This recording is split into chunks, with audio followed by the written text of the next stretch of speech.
گزارے کیسے زندگی، آؤ علماء سے پوچھ لیں، آئے جو مشکل پیش کوئی،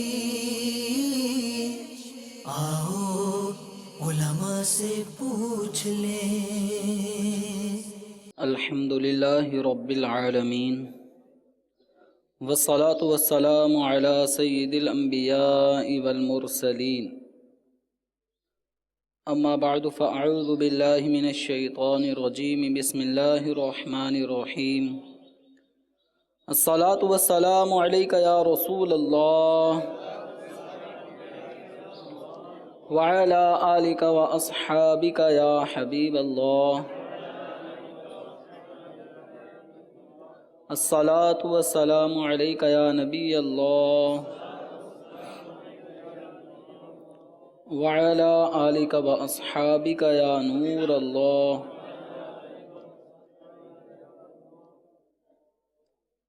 نویت سنت الاعتکاف۔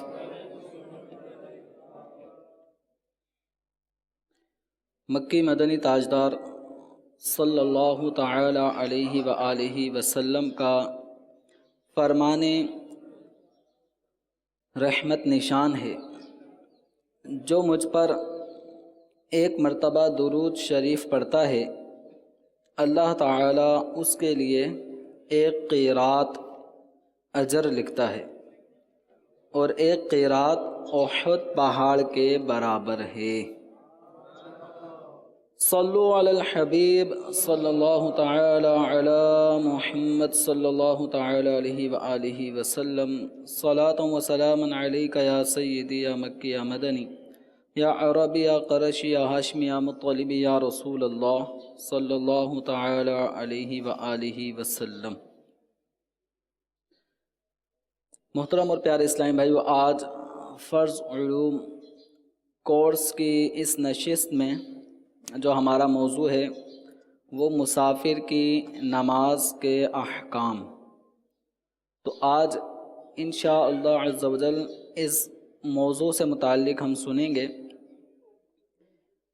وقتاً فوقتاً ہمیں آپ کو اپنے شہر سے دوسرے شہر کی طرف، ایک صوبے سے دوسرے صوبے، اسی طرح ایک ملک سے دوسرے ملک سفر کرنے کی حاجت پڑتی رہتی ہے، کام کاج کے سلسلے میں یا ویسے ہی زیارت و ملاقات کے حوالے سے، یا مبارک سفر حرمین شریفین کسی کو نصیب ہوتا ہے تو اس حوالے سے اس کا کہیں مکہ مکرمہ میں قیام ہوتا ہے تو کہیں مدینہ منورہ میں حاضری ہوتی ہے۔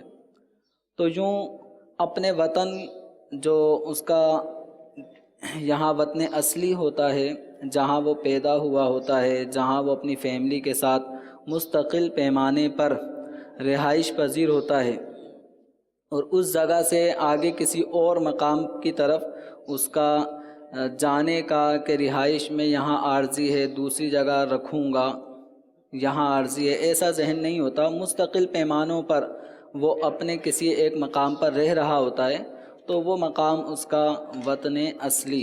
تو اپنے وطن اصلی سے انسان مختلف جگہوں کی طرف دنیاوی اغراض یا دینی مقاصد کے تحت وہ سفر کر رہا ہوتا ہے۔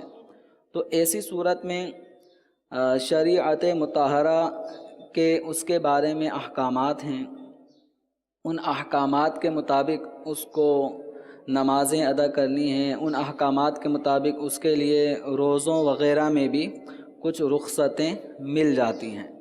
تو اس وقت ہمارا جو بالخصوص موضوع وہ ہے مسافر کی نماز۔ تو مسافر کی نماز کے حوالے سے اللہ تبارک و تعالی نے قرآن پاک کی سورہ نساء کی آیت نمبر 101 101 میں اس کے حوالے سے ارشاد فرمایا ہے نماز میں قصر کرنے سے متعلق۔ چنانچہ ارشاد ربانی ہے، وَإِذَا ضَرَبْتُمْ فِي الْأَرْضِ فَلَيْسَ عَلَيْكُمْ جُنَاحٌ أَن تَقْصُرُوا مِنَ الصَّلَاةِ، اور جب تم زمین میں سفر کرو تو تم پر گناہ نہیں کہ بعض نمازیں قصر سے پڑھو۔ ان خفتم ان یفتنکم الذین کفروا، اگر تمہیں اندیشہ ہو کہ کافر تمہیں ایذا دیں گے۔ ان الکافرین کانوا لکم عدوا مبینا، بے شک کفار تمہارے کھلے دشمن ہیں۔ تو اس آیت کریمہ میں اللہ تبارک و تعالی نے اس حوالے سے کہ بعض نمازوں میں تمہیں قصر کرنے میں کوئی گناہ نہیں ہے اگر تمہیں کافروں کی طرف سے ایذا پہنچانے کا اندیشہ ہو، تمہیں ڈر ہو کہ وہ تمہیں تکلیف پہنچائیں گے۔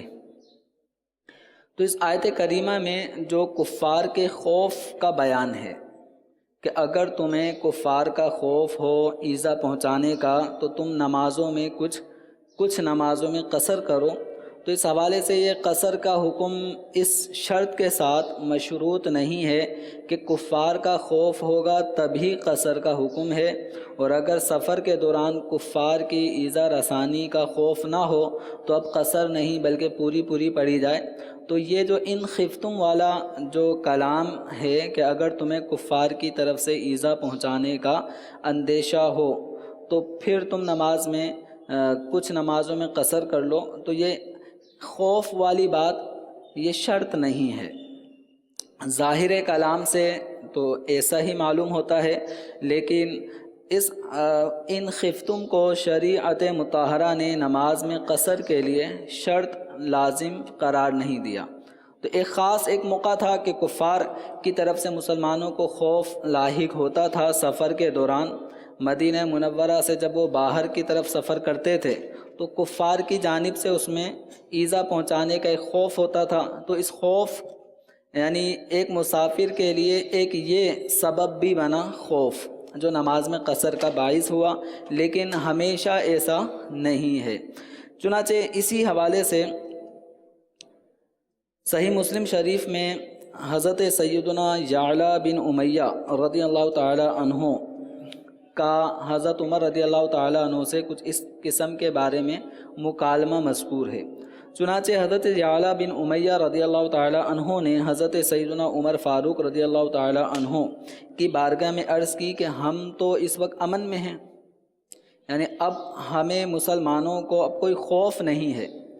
نبی کریم صلی اللہ تعالیٰ علیہ وآلہ وسلم کے وصال ظاہری کے بعد صدیق اکبر رضی اللہ تعالیٰ عنہ کا دور خلافت آیا، اور اس کے بعد پھر حضرت عمر رضی اللہ تعالیٰ عنہ کا دور خلافت ایک طویل عرصے تک رہا۔ تو اس طویل عرصے میں مسلمانوں کی فتوحات ہوتی رہیں اور دشمنان اسلام زیر ہوتے رہے، تو حضرت یعلا بن امیہ کہتے ہیں کہ اب تو ہمیں کوئی خوف نہیں ہے، اب تو ہم امن و امان میں ہیں۔ تو لہذا کیا نماز پڑھتے ہوئے اب ہم مکے سے مدینہ سفر کریں یا مدینہ منورہ سے مکے کی طرف سفر کریں یا مدینے سے طائف کی طرف، تو کیا اب بھی ہمیں نماز میں قصر کرنی ہوگی جبکہ اب یہ سارے علاقے فتح ہو چکے ہیں اور اس طرح مسلمانوں کو اب کوئی کفار سے خوف نہیں رہا؟ تو اس پر حضرت سیدنا عمر فاروق رضی اللہ تعالی عنہ نے بہت ہی پیارا ایک جملہ ارشاد فرمایا، کہنے لگے کہ جو تعجب آج تمہیں ہو رہا ہے ایسا ہی تعجب مجھے بھی ہوا تھا، اور میں نے اپنے اس تعجب کا اظہار نبی کریم صلی اللہ تعالیٰ علیہ وآلہ وسلم کی بارگاہ میں کیا تھا کہ اب تو ہم یعنی حضور صلی اللہ تعالیٰ علیہ وسلم کے ظاہری حیات میں ہی امن و امان قائم ہو چکا تھا، کفار مغلوب ہو چکے تھے اور مکہ مکرمہ فتح ہو چکا تھا، اور مکہ مکرمہ میں جو کفار کی بڑی طاقتیں تھیں وہ سب پامال ہو چکی تھیں۔ تو اب تو امن و امان کا دورہ ہے، تو کیا اب بھی ہم نماز میں قصر کریں گے؟ تو نبی کریم صلی اللہ تعالیٰ علیہ وآلہ وسلم نے ارشاد فرمایا کہ تمہارے لیے یہ اللہ تعالیٰ کی طرف سے صدقہ ہے۔ نماز جو ظہر، عصر اور عشاء، ان کے جو 4 رکعتیں فرض ہیں، تو ان 4 رکعتیں فرضوں کو 4 کے بجائے 2 رکعتوں کے مطابق ادا کرنا یہ قصر کہلاتا ہے۔ تو اس قصر کے بارے میں نبی کریم صلی اللہ تعالیٰ علیہ وآلہ وسلم نے ارشاد فرمایا کہ تمہارے لیے یہ اللہ تعالیٰ کی طرف سے صدقہ ہے، تم اس کا صدقہ قبول کرو۔ تو یہ اللہ تعالیٰ کی طرف سے ایک نعمت ہے کہ 4 رکعتیں اسی نے فرض فرمائی تھیں، پھر وہی اپنے بندوں کو 4 کے بجائے 2 رکعتوں کا مکلف بنا دیتا ہے، یعنی مسافر شرعی کو۔ تو اب اس نے 4 کی جگہ 2 رکعتیں پڑھنی ہیں۔ یہ اللہ تعالیٰ کی طرف سے ایک صدقہ ہے، ایک ہمیں نعمت نصیب ہوئی ہے۔ اور ابتداءً کتنی نمازیں ہم پر رکعتوں کے اعتبار سے، جو 5 نمازیں فرض ہیں، تو ان 5 نمازوں میں کتنی رکعتیں ہم پر لازم ہوئی تھیں؟ تو اس کے حوالے سے صحیح بخاری شریف میں ام المؤمنین حضرت سیدتنا عائشہ صدیقہ رضی اللہ تعالی عنہا سے مروی ہے کہ نماز 2 رکعت فرض کی گئی، یعنی جو بھی نمازیں ہیں وہ 2 رکعتیں کر کے فرض کی گئیں۔ پھر جب نبی کریم صلی اللہ تعالیٰ علیہ وآلہ وسلم نے ہجرت فرمائی تو ظہر، عصر اور عشاء ان میں 2 رکعتوں کا اور اضافہ ہو گیا۔ تو اب وہ ظہر 2 کے بجائے 4 پڑھی جانے لگیں، عصر 2 کے بجائے 4، اور عشاء بھی اس طرح 2 رکعتوں کے بجائے 4 اب پڑھی جانے لگیں، اور سفر کی نماز اسی پہلے فرض پہ چھوڑی گئی۔ یعنی ہم جو نماز میں قصر کرتے ہیں حالت سفر میں، تو یہ گویا کہ ابتداءً 2 رکعتیں ہی ہم پہ لازم ہوئی تھیں، تو گویا حالت سفر میں ہم اپنی اصل پرانے حکم پر آ جاتے ہیں۔ تو یہ حضرت عائشہ صدیقہ رضی اللہ تعالی عنہا سے مروی ہے۔ پھر یہ بھی رب کا کرم دیکھیے کہ ہم 4 رکعتوں کی جگہ ہم 2 رکعتیں مسافر ہونے کی حالت میں قصر کے طور پہ پڑھتے ہیں، لیکن ہمیں ثواب ایسا نہیں ہے کہ 4 رکعتوں پر جو ثواب تھا یا ثواب ملتا ہے وہ ہم قصر کریں گے تو آدھا کر کے نصف دیا جائے گا، ایسا نہیں ہے۔ حضرت سیدنا عبداللہ بن عمر رضی اللہ تعالی عنہما سے روایت ہے، اللہ کے حبیب نبی کریم صلی اللہ تعالی علیہ وآلہ وسلم نے نماز سفر کی 2 رکعتیں مقرر فرمائیں، اور یہ پوری ہے، کم نہیں ہے۔ یعنی 2 رکعتیں جو حالت سفر میں ہم پڑھتے ہیں تو یہ پوری ہی ہیں، کم نہیں ہیں۔ یعنی اگرچہ بظاہر 2 رکعتیں کم ہو گئیں، مگر ثواب میں یہ 2 رکعتیں 4 ہی کے برابر ہیں۔ تو سفر کی حالت میں 2 رکعتوں کا نبی کریم صلی اللہ تعالیٰ علیہ وآلہ وسلم نے طریقہ ارشاد فرمایا، لیکن ان 2 رکعتوں کا ثواب وہ 4 کے مقابلے میں کم نہیں ہے۔ تو ہم 2 رکعتیں ہی پڑھیں گے، لیکن ہمیں ظہر، عصر اور عشاء کا جو کامل ثواب ہے وہی حالت سفر میں قصر کرنے کی صورت میں نصیب ہوتا ہے۔ اب شرعی سفر کس کو کہیں گے؟ تو آواز آئی ہے 92 کلومیٹر۔ تو یہاں ماشاءاللہ علم سیکھنے والے اسلامی بھائی، علم دوست، یہ علم دوستی ہی ہے جو آپ سب کو یہاں پر اس وقت جمع کیے ہوئے ہیں۔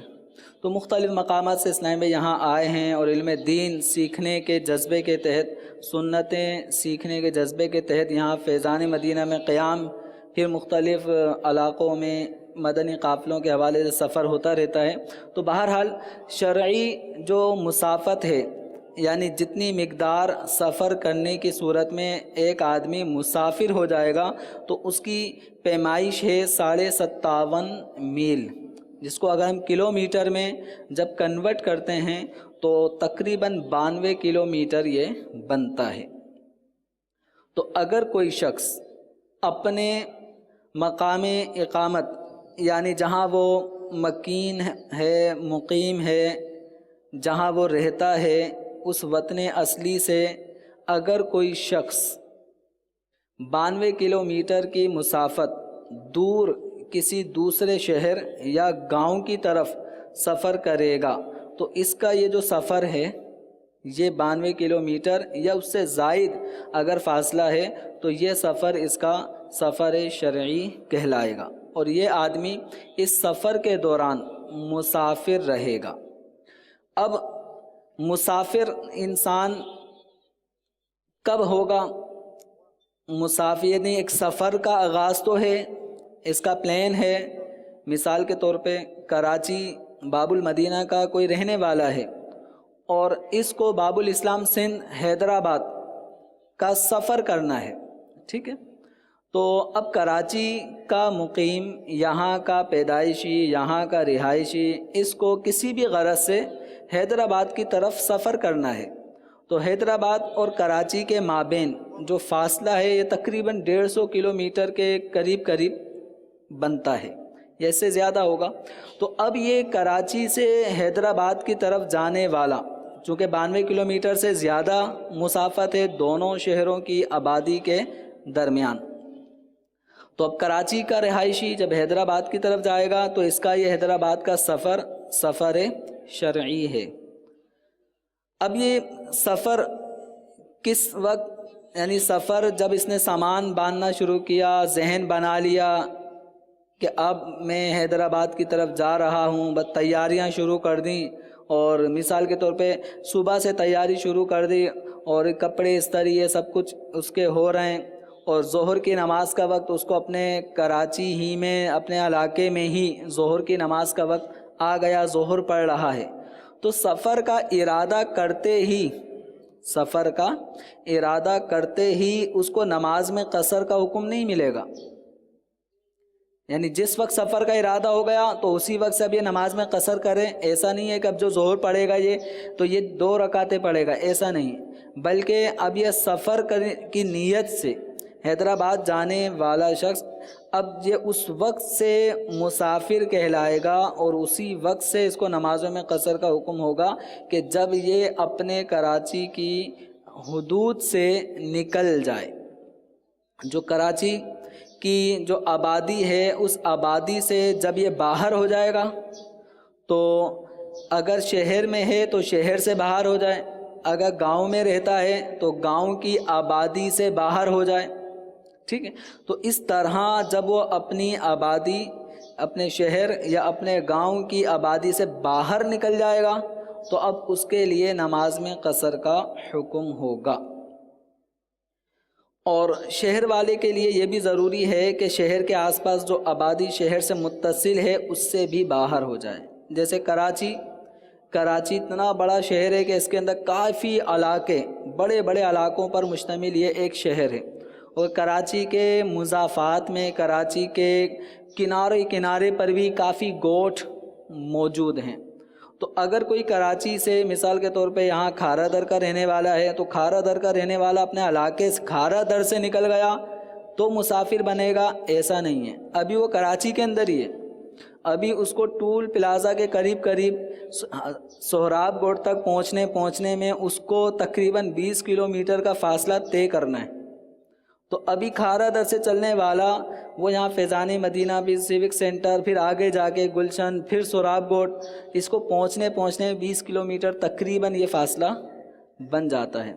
تو 20-25 اتنے کلومیٹر یہ اپنے شہر کے اندر ہی ہے، تو یہ فاصلہ کاؤنٹ نہیں ہوگا، یعنی کلومیٹر میں یہ ایڈ نہیں کریں گے کہ آپ کا گھر اتنے کلومیٹر اندر ہے تو وہاں سے، بلکہ شہر کی جو آبادی ختم ہو جائے، یعنی جس سمت انسان جا رہا ہے تو جس سمت جا رہا ہے اس طرف آبادی ختم ہو جائے، یہ مراد ہے. اب جب ہم سہراب گوٹ سے آگے کی طرف جاتے ہیں، آگے کی طرف جانے میں دونوں طرف آپ کو آبادیاں نظر آتی ہیں، اور یہ سپر ہائی وے یہ بیچ آبادی کے درمیان سے گزر رہا ہوتا ہے. جیسے یہ سہراب گوٹ کا جو آپ دیکھ لیں کہ یہ واٹر پمپ سے سیدھا یہ آگے جا کے سپر ہائی وے ہی بن جاتا ہے.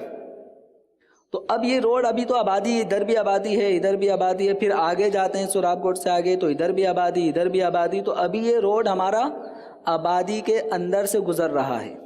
ٹھیک ہے، یہ دونوں آبادیوں کے درمیان سے ایک چوڑا روڈ گزر رہا ہے. لیکن ایک وقت ایسا آتا ہے کہ گاڑی سفر کرتے کرتے ایسے مقام پر پہنچ جاتی ہے کہ اب آبادیاں پیچھے رہ جاتی ہیں. اب وہ روڈ کسی آبادی کے اندر سے نہیں گزر رہا ہوتا، اس طرف بھی آبادی ختم، اس طرف بھی آبادی ختم، جو روڈ چل رہا ہے وہ روڈ بھی کسی آبادی اور علاقے کے اندر سے نہیں گزر رہا ہوتا. تو جب ایسا موقع آ جائے کسی بھی شہر، کسی بھی گاؤں جہاں آپ وطن اصلی جو آپ کا ہو وہاں سے جب آپ نکل رہے ہوں تو کچھ گلیاں سڑکیں ایسی ہوں گی جو شہر کے اندر اندر ہی چل رہی ہیں.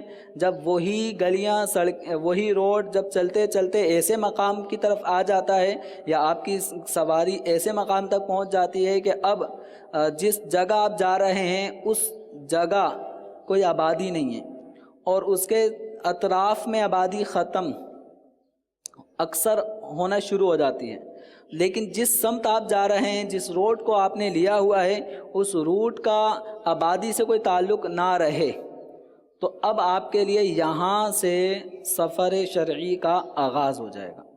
یعنی آپ یہیں سے کلومیٹر جو 92 کلومیٹر ہے وہ آبادی ختم ہونے کے بعد سے جس طرف آپ جا رہے ہیں اس جگہ آبادی ختم ہو چکی ہے اور دور دور مطلب آبادی اطراف میں دائیں بائیں جانب آبادی نظر آ رہی ہے، لیکن وہ اس کے یعنی اس قدر دور ہو گئی کہ وہ اس کے شمار نہیں ہوتی، متصل نہیں ہے.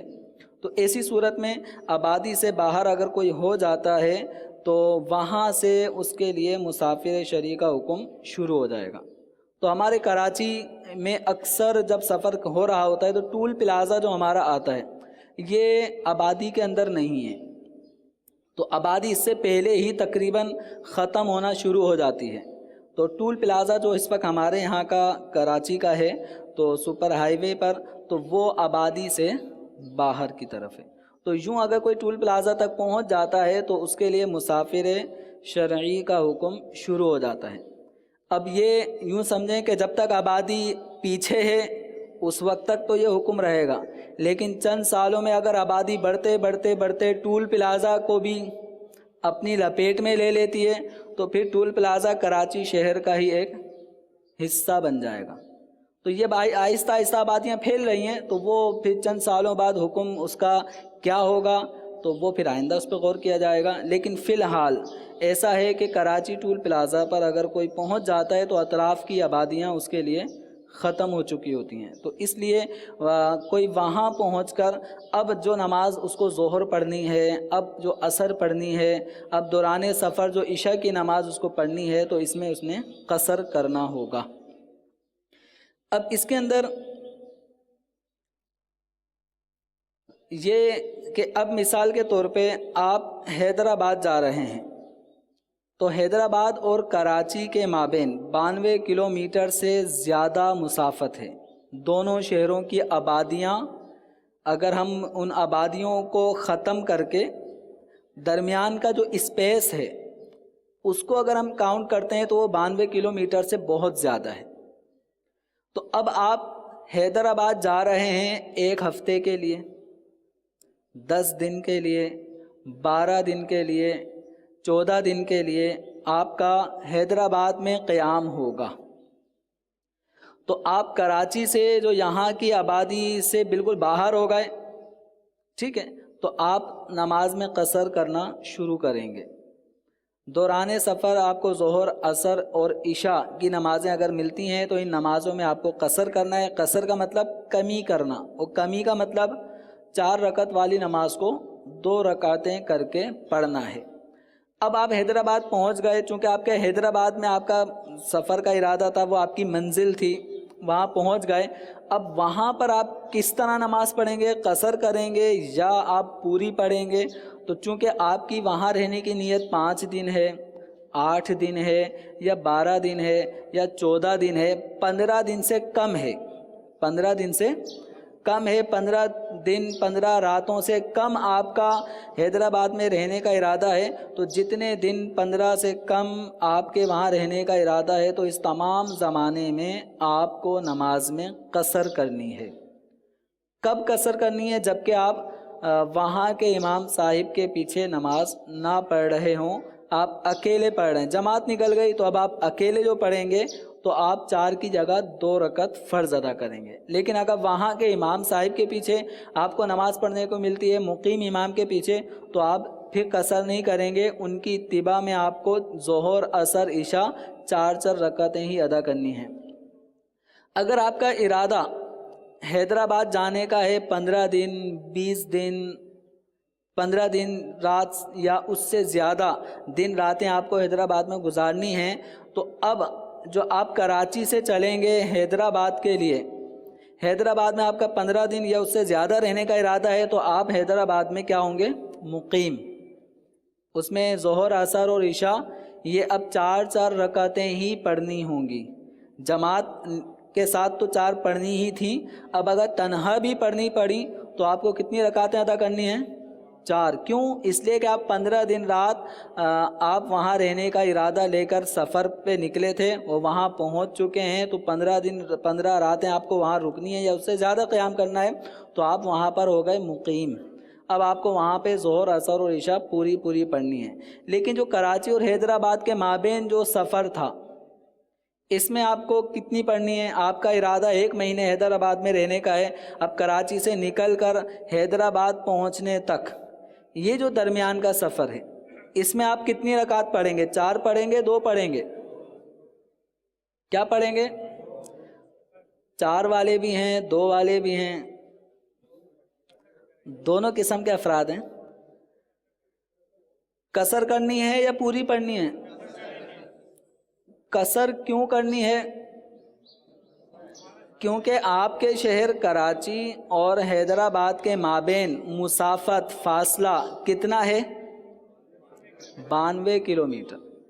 تو آپ اپنے شہر سے دوسرے شہر کے مابین اتنے فاصلے، کم از کم اتنا فاصلہ، 92 سے زیادہ یہ حیدرآباد اور کراچی کے مابین، تو کم از کم اتنا فاصلہ آپ کے شہر اور دوسرے شہر کی آبادی کے درمیان اگر ہے، آبادی ختم ہونے کے بعد جو درمیانی فاصلہ ہے وہ اتنا بنتا ہو، تو پھر آپ کا دوسرے شہر کی طرف جو سفر ہے، سفر سے مراد جو آپ سواری میں سوار ہیں، یہ جو کنڈیشن ہے سفر کی، حالت سفر، ٹھیک ہے، تو یہ مسافر کا یہ انداز کہ جس میں وہ ایک منزل سے دوسری منزل پہنچنا چاہ رہا ہے، اگر 2 شہروں کے درمیان کم از کم 92 کلومیٹر کا فاصلہ ہے، تو یہ جو دورانیہ ہے، یہ جو اسپیس ہے، اس میں جو گزرے گا تو حالت مسافری میں رہے گا.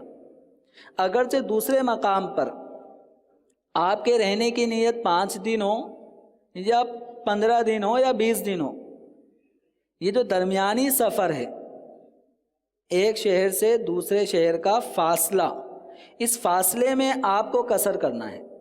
اب منزل جو آپ کی حیدرآباد تھی، اس حیدرآباد میں آپ کو کتنے دن رہنا ہے، کتنے دن نہیں رہنا، وہ ایک الگ میٹر ہے. یعنی ہم یوں دوسرے لفظوں میں یہ کہہ سکتے ہیں کہ آپ کے سفر کے 2 مرحلے ہو گئے. آپ کے کراچی سے حیدرآباد جانے کے 2 مرحلے ہیں. ایک مرحلہ دونوں شہروں کے درمیان جو خالی رستہ ہے، فاصلہ ہے، اس فاصلے میں آپ کو نماز کیسے پڑھنی ہے، ایک مرحلہ. اور دوسرا مرحلہ حیدرآباد پہنچنے کے بعد اب آپ کو کیسے نماز پڑھنی ہے، یہ دوسرا مرحلہ ہے. تو جو پہلا مرحلہ ہے، اس میں تو آپ کو نماز میں قصر کرنی ہی کرنی ہے، بھلے آپ کا حیدرآباد میں 1 مہینہ رہنے کا ارادہ ہو یا 5 دن رہنے کا ارادہ ہو. اب جب حیدرآباد پہنچ گئے تو آپ کے سفر کا دوسرا مرحلہ منزل پر پہنچنا تھا، تو منزل پہ پہنچ گئے جو آپ کے سفر سے مقصود تھا. اب وہاں اگر آپ 15 دن یا اس سے زیادہ ایام رکنے کا ارادہ رکھتے ہیں تو آپ کو نماز میں کیا کرنی ہے، پوری پڑھنی ہے، قصر نہیں کرنی.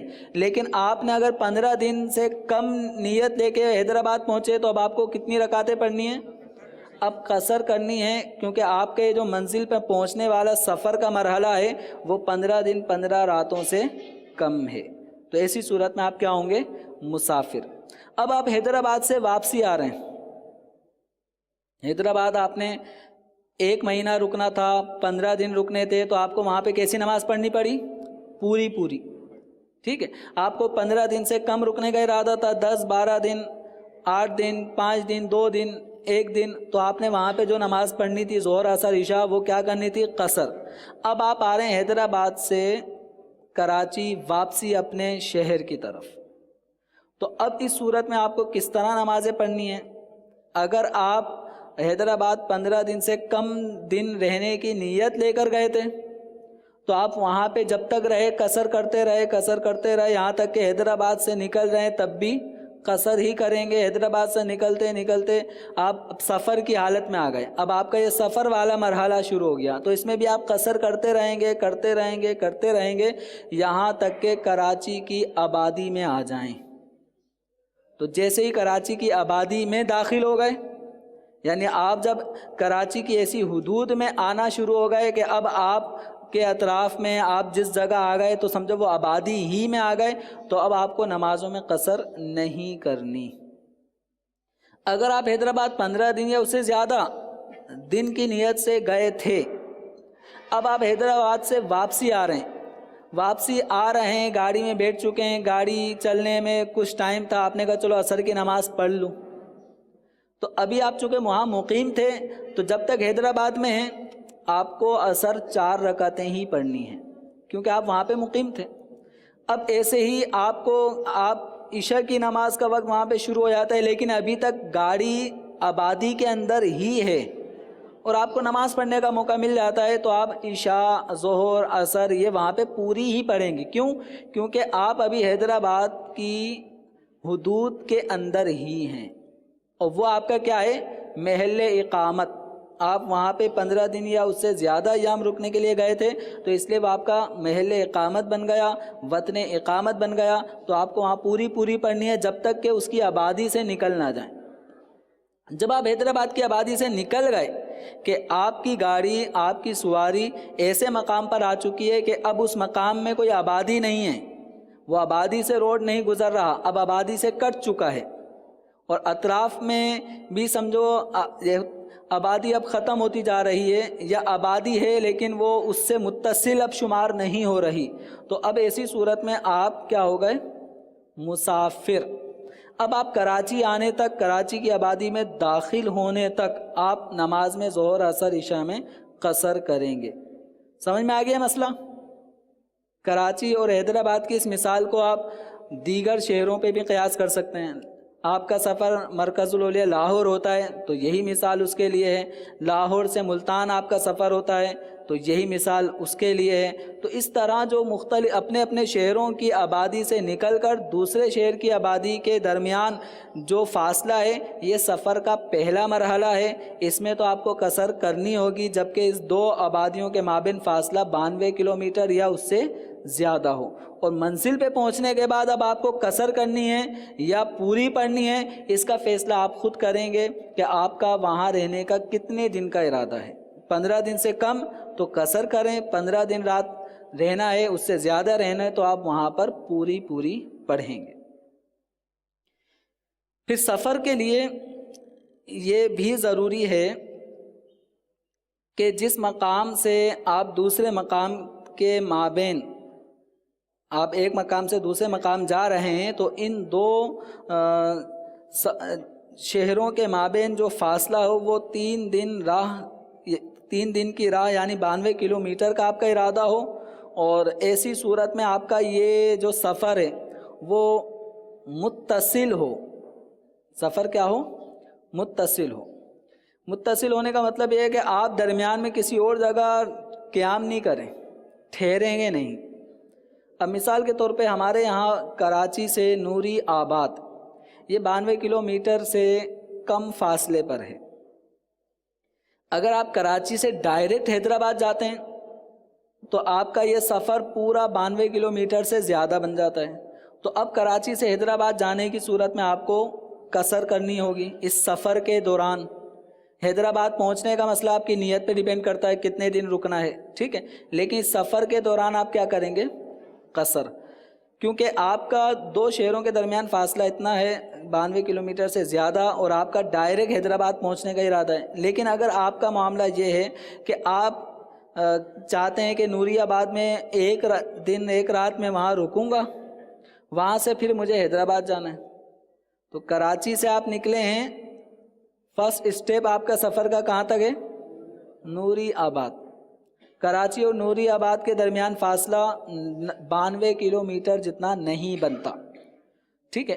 پھر نوری آباد سے آگے جاتے ہیں حیدرآباد تو وہ بھی 92 کلومیٹر نہیں بن رہا، تو اب آپ کا کراچی سے حیدرآباد کا سفر تو 92 کلومیٹر سے زیادہ ہے، ٹھیک ہے، زیادہ ہے، لیکن آپ کا سفر 2 حصوں میں بٹ گیا۔ ایک حصہ کراچی ٹو نوری آباد اور دوسرا نوری آباد سے حیدرآباد، تو 2 حصوں میں بٹ گیا، اور ہر حصے کو دیکھیں تو وہ 92 کلومیٹر نہیں بن رہا۔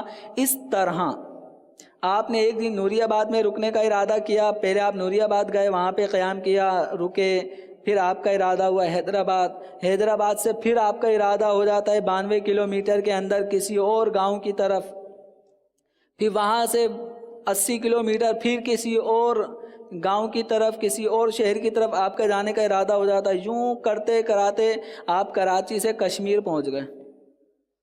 لیکن جب بھی آپ نے ایک جگہ سے دوسری جگہ تک سفر کیا تو اس سفر کے دونوں علاقوں کے درمیان، دونوں شہروں کے درمیان، دونوں گاؤں کے درمیان، یا شہر اور گاؤں یا گاؤں اور شہر کے درمیان 92 کلومیٹر کا فاصلہ نہیں بن رہا، 80 کلومیٹر تو 85 کلومیٹر تو 50 کلومیٹر، یوں کرتے کراتے اگر آپ کراچی سے کشمیر بھی پہنچ جائیں، ٹھیک ہے، تو بھی آپ مسافر نہیں ہوں گے۔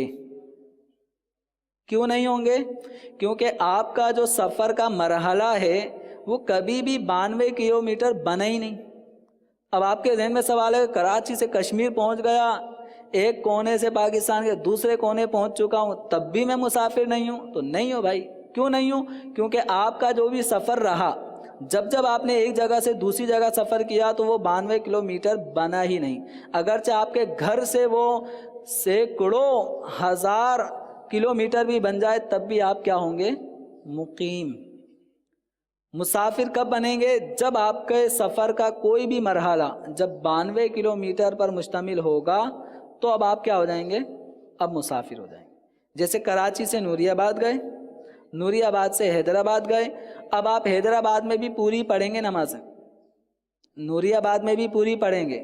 کیوں؟ کیونکہ کراچی سے نوری آباد گئے، 92 کلومیٹر سے کم مسافت پہ گئے، اب بھلے آپ کی وہاں پہ نیت 2 دن رکنے کی ہو یا 20 دن رکنے کی ہو، آپ نوری آباد میں پوری نمازیں پڑھیں گے۔ پھر نوری آباد سے آپ کا حیدرآباد جانے کا ارادہ ہو جاتا ہے، اگرچہ کراچی سے 92 کلومیٹر سے زائد ہے، لیکن اس وقت آپ کہاں پر ہیں؟ نوری آباد۔ نوری آباد سے اب حیدرآباد جاتے ہیں، 92 کلومیٹر کا فاصلہ نہیں بن رہا، اب آپ کی نیت بھلے حیدرآباد میں 2 دن رکنے کی ہے یا 15 دن یا 20 دن، آپ وہاں پوری پڑھیں گے۔ اسی طرح حیدرآباد سے اب آپ کا ارادہ ہو جاتا ہے نواب شاہ کا، تو حیدرآباد اور نواب شاہ کے درمیان یہ 92 کلومیٹر سے زائد فاصلہ ہے۔ تو اب آپ حیدرآباد سے جب نواب شاہ کی طرف سفر کریں گے تو اس سفر میں حیدرآباد کی حدود سے نکلیں گے آپ مسافر، نواب شاہ پہنچے، اب نواب شاہ میں آپ اپنی نیت بتائیں، 15 دن سے کم رہنے کی ہے تو قصر کریں گے، 15 دن یا اس سے زیادہ رہنے کی ہے تو پھر آپ کیا کریں گے؟ پوری پڑھیں گے۔ سمجھ میں آ گیا؟ تو سفر کا جو مرحلہ ہے وہ 92 کلومیٹر، یعنی کنٹینیو آپ کا ایک شہر سے دوسرے شہر جو سفر ہو رہا ہے، یہ سفر متصلاً کنٹینیو کم از کم 92 کلومیٹر کا ہوگا، تبھی آپ بنیں گے مسافر، ورنہ آپ اس طرح پوری دنیا میں، تو کراچی سے کشمیر کہا، اگر دنیا کے رقبے کے اعتبار سے دیکھیں تو بہت مختصر صحیح ہے، اس طرح اگر کوئی 92 کلومیٹر سے کم فاصلہ ایک 2 دن آگے ٹھہرتا قیام کرتا پوری دنیا بھی گھوم آئے اور دوبارہ کراچی آ جائے تو وہ مسافر نہیں بنے گا، کیونکہ اس کا جب بھی کوئی سفر کا ارادہ ہوا وہ 92 کلومیٹر سے کم ہوگا تو وہ مسافر نہیں بنے گا۔ وطن سفر کے اعتبار سے جب ہم شرعی مسائل سنتے ہیں مسافر کے، نماز، تو اس میں سفر کی اعتبار سے وطن کی 2 قسمیں ہو جاتی ہیں۔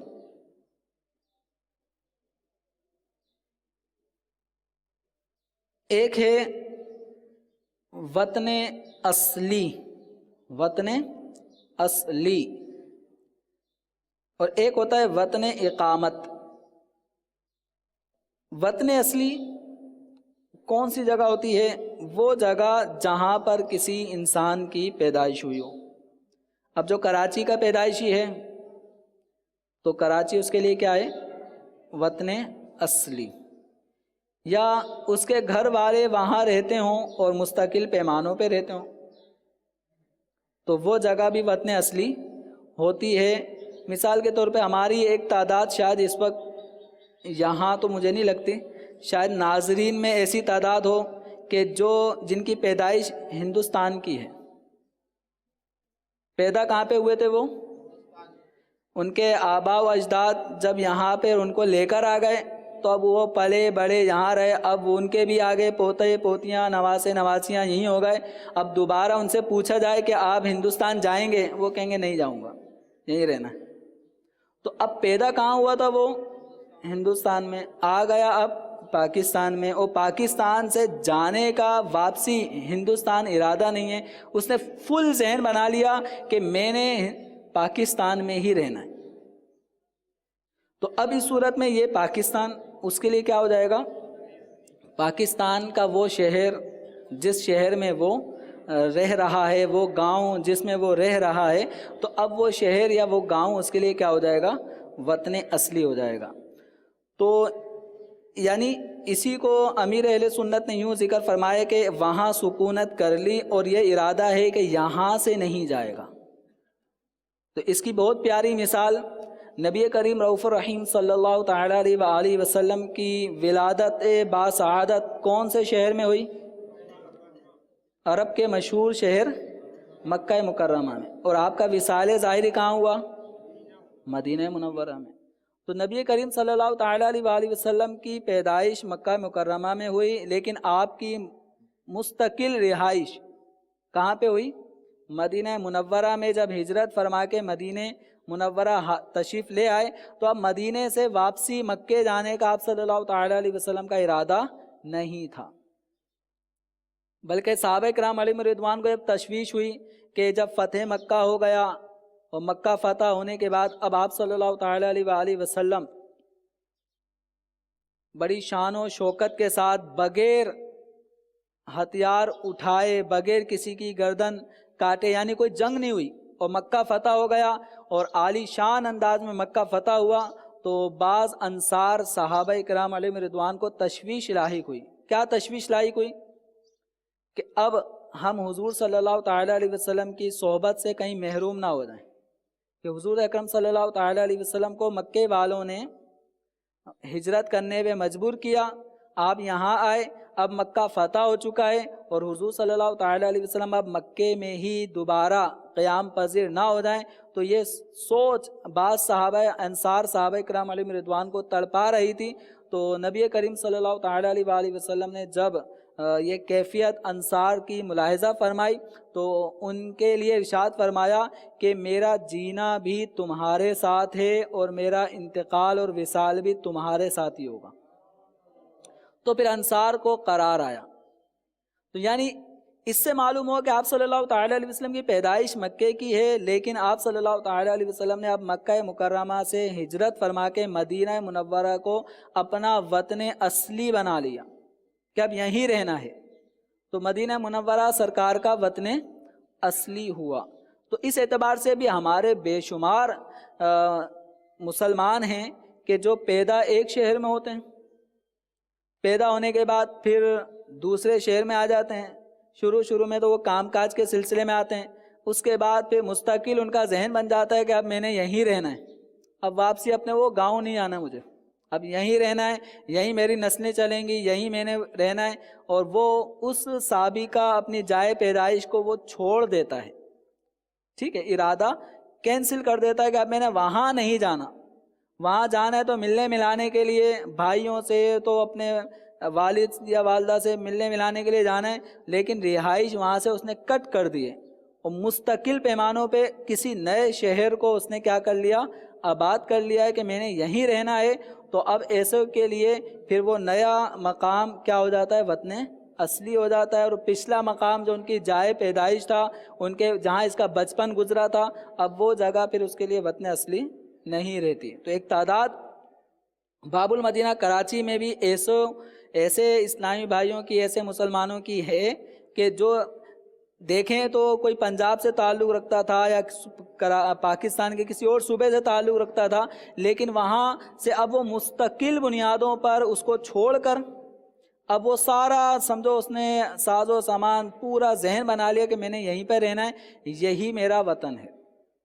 تو اب اس کے لیے باب المدینہ کراچی وطن اصلی بن جاتا ہے.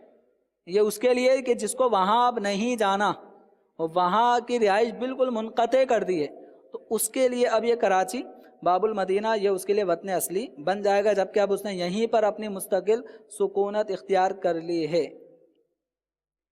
وطن، وطن اقامت، یہ تھا وطن اصلی سے متعلق کچھ تفصیل. اب دوسرا وطن ہے وطن اقامت.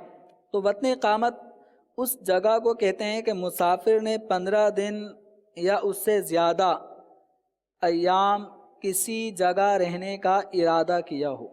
تو جیسے آپ کے لیے آپ حیدرآباد جاتے ہیں 15 دن 20 دن کے لیے، آپ کراچی آپ کا وطن اصلی، اور حیدرآباد آپ جو جاتے ہیں 15 دن یا اس سے زیادہ رکنے کے لیے، تو وہ حیدرآباد آپ کے لیے کیا ہوگا؟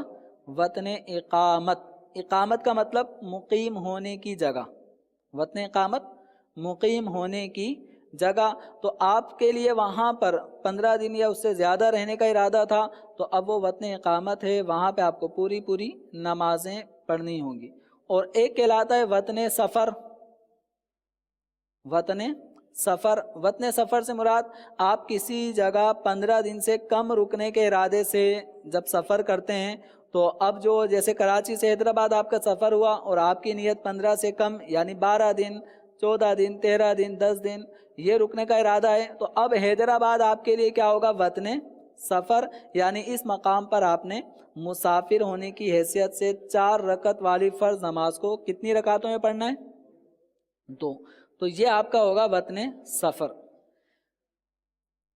وطن اقامت یہ باطل بھی ہو جاتا ہے. وطن اقامت باطل ہو جاتا ہے. اب وطن اقامت باطل ہونے کا مطلب کیا ہے؟ کہ ایک مقام جیسے آپ کا کراچی سے حیدرآباد آپ کا سفر ہوا، آپ نے یہ حیدرآباد 15 دن یا اس سے زیادہ دن آپ کے رکنے کا ارادہ تھا. اب اس کے بعد پھر آپ کا ارادہ ہو جاتا ہے نواب شاہ کا. 15 دن یا اس سے زیادہ رکنے کا آپ کا حیدرآباد کا ارادہ تھا، آپ کراچی کے رہائشی ہیں، تو حیدرآباد آپ کا ہوا وطن اقامت. اب اس کے بعد پھر آپ کا ارادہ ہوتا ہے کہ میں اب نواب شاہ جا رہا ہوں. تو نواب شاہ اور حیدرآباد کے درمیان بھی فاصلہ 92 کلومیٹر سے زیادہ ہے. تو اب ایسی صورت میں جب آپ نے وطن اقامت حیدرآباد سے آگے سفر شرعی کر لیا، یعنی کسی اور جگہ جا رہے ہیں اور اس دوسری جگہ اور حیدرآباد کے درمیان 92 کلومیٹر یا اس سے زیادہ فاصلہ ہے، تو اب حیدرآباد آپ کے لیے وطن اقامت نہ رہا. ٹھیک ہے، اس کو یوں سمجھیں 15 دن یا 16 دن آپ کا حیدرآباد رکنے کا ارادہ تھا، حیدرآباد میں آپ نے 16 دن گزارے، پھر آپ کا ارادہ ہوتا ہے کہ میں 4 دن نواب شاہ میں رہوں گا، پھر دوبارہ حیدرآباد آ جاؤں گا. ٹھیک ہے، 4 دن نواب شاہ میں گزاروں گا، ٹوٹل آپ کے کتنے دن ہو جائیں گے؟ 20 دن. پھر آپ کا ارادہ یہ ہے کہ میں بقیہ 10 دن یعنی آپ 1 مہینے کے ٹور پہ نکلیں. ٹھیک ہے، پھر آپ کا ارادہ ہوتا ہے کہ میں اب 4 دن نواب شاہ گزارنے کے بعد دوبارہ حیدرآباد میں آؤں گا، اور یہاں پہ 21 سے لے کے 30 دن 10 دن میں نے حیدرآباد میں گزارنے، پھر وہاں سے میں کراچی آؤں گا. اب اس مثال کے تحت آپ حیدرآباد 15-16 دن کے لیے گئے، آپ نے پوری نمازیں پڑھنی ہیں. کتنی پڑھنی ہیں؟ کیونکہ آپ 15 دن یا اس سے زیادہ کے نیت سے حیدرآباد گئے. پھر آپ کا 4 دن نواب شاہ کا ارادہ ہو جاتا ہے، حیدرآباد سے آپ پھر نواب شاہ چلے جاتے ہیں. تو کتنے دن کا ارادہ ہے؟ 15 سے کم، اور دونوں شہروں کے درمیان فاصلہ 92 کلومیٹر یا اس سے زائد. تو اب آپ جو حیدرآباد سے نکلے نواب شاہ، تو آپ کا یہ سفر شرعی ہوا مسافر ہونے کے اعتبار سے. تو اب حیدرآباد آپ کا وطن اقامت نہ رہا. اب چونکہ نواب شاہ میں آپ کو 4 دن رہنے، تو نواب شاہ میں آپ جو نماز پڑھیں گے پوری پڑھیں گے، قصر کریں گے؟ قصر کریں گے. پھر آپ کا ارادہ دوبارہ کہاں کا ہوا؟ حیدرآباد. آپ نے 10 دن واپسی کے وہ حیدرآباد میں گزارنے ہیں. تو حیدرآباد میں آپ کے کتنے دن ہیں؟ 10 دن. اور آپ نواب شاہ سے آ رہے ہیں حیدرآباد پہلے آپ کا کیا تھا؟ وطن اقامت. کیا تھا؟ لیکن جب وطن اقامت سے آپ نے سفر شرعی کر لیا، تو وطن اقامت اب وطن اقامت نہ رہا.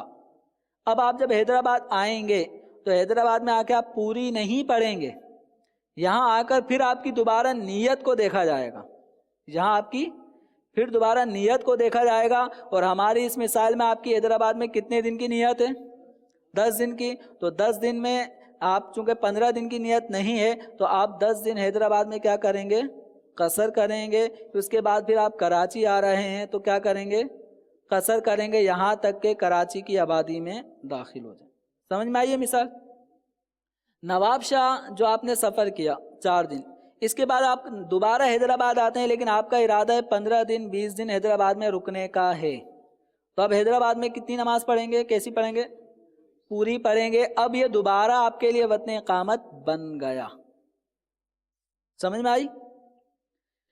اب یہ وطن اقامت بن گیا. وطن اقامت بننے کی صورت میں اب آپ کے لیے یہاں پوری نماز پڑھنے کا حکم ہے. پھر جب آپ یہاں سے کراچی کے لیے نکلیں گے تو اب آپ کا سفر کہاں کے لیے ہو رہا ہے؟ وطن اصلی کے لیے ہو رہا ہے. تو جب آپ وطن اصلی کی طرف آ جائیں یا سفر شرعی کر لیں تو پھر آپ کا وطن اقامت باطل ہو جائے گا.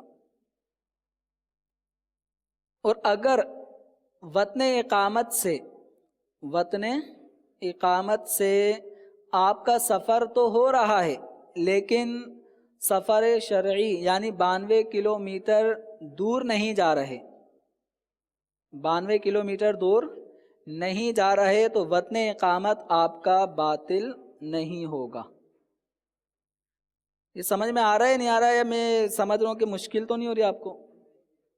آ رہا ہے سمجھ میں؟ ابھی کراچی حیدرآباد وہی مثال کو لے کر اس کو میں اپلائی کروں گا. آپ کا ارادہ ہے حیدرآباد 15 دن یا اس سے زیادہ رکنے کا. حیدرآباد آپ کے لیے کیا ہو گیا؟ کیا ہو گیا؟ بتائیں تاکہ نیند بھی بھاگ جائے اور مجھے یہ بھی پتہ چلے کہ آپ کو یاد بھی ہو رہا ہے. تو حیدرآباد آپ کے لیے کیا ہو گیا؟ کتنے دن کا ارادہ ہے؟ 20 دن کا ارادہ ہے آپ کا. ٹھیک ہے، وطن اقامت ہو گیا حیدرآباد آپ کے لیے. اب آپ کا ارادہ ہوتا ہے کہ میں نوری آباد مجھے فلاں سے ملنا ہے. ٹھیک ہے، اب اس کے بعد آپ نوری آباد آتے ہیں، کسی سے ملتے ہیں، ملاتے ہیں، پھر واپسی آپ حیدرآباد آ جاتے ہیں. اب حیدرآباد میں آپ کو نمازیں کیسے پڑھنی ہیں؟ پوری پڑھنی ہے یا قصر کرنی ہے؟ کیا کرنی ہے؟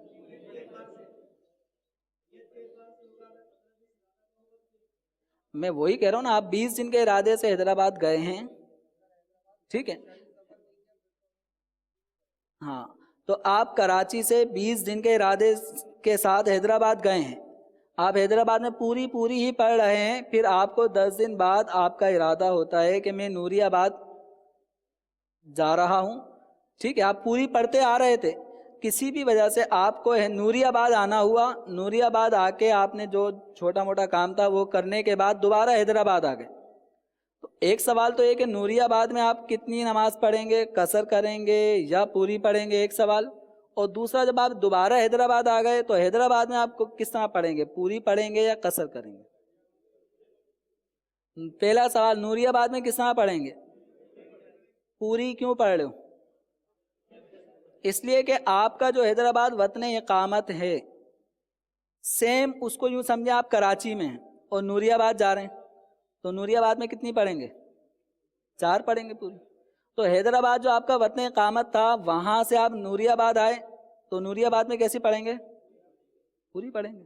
ٹھیک ہے، پھر نوری آباد سے آپ دوبارہ حیدرآباد چلے گئے. یہ ایسا ہی ہوا جیسے نوری آباد سے واپسی کراچی آ گئے. تو کراچی میں کس طرح پڑھیں گے؟ تو حیدرآباد جو آپ کا وطن اقامت تھا وہاں کیسی پڑھیں گے؟ سمجھ میں آ گئی؟ لیکن حیدرآباد سے آپ نکل گئے نواب شاہ، پھر واپسی حیدرآباد آ رہے ہیں تو حیدرآباد اب آپ کا وطن اقامت نہ رہا. اب یہ دوبارہ وطن اقامت اسی وقت بنے گا جب 15 دن یا اس سے زیادہ رہنے کا ارادہ ہو. یہ آپ کو کراچی، نوری آباد، حیدرآباد یہ جو گھمایا جا رہا ہے تصوراتی طور پہ، یہ اصل میں اس کی ضرورت عام طور پہ ہمیں اتنی نہیں پڑتی. یہ جو باہر ممالک میں جو ہمارے مسلمان کمانے کے لیے گئے ہوئے ہیں ان کے ساتھ یہ مسائل اکثر و بیشتر یہ سمجھو ان کے لیے ہوتا ہے کہ اب ایک آدمی مثال کے طور پہ مکہ مکرمہ میں یہاں سے کمانے کی غرض سے گیا ہے. تو مکہ مکرمہ اور باب المدینہ کتنا فاصلہ ہے؟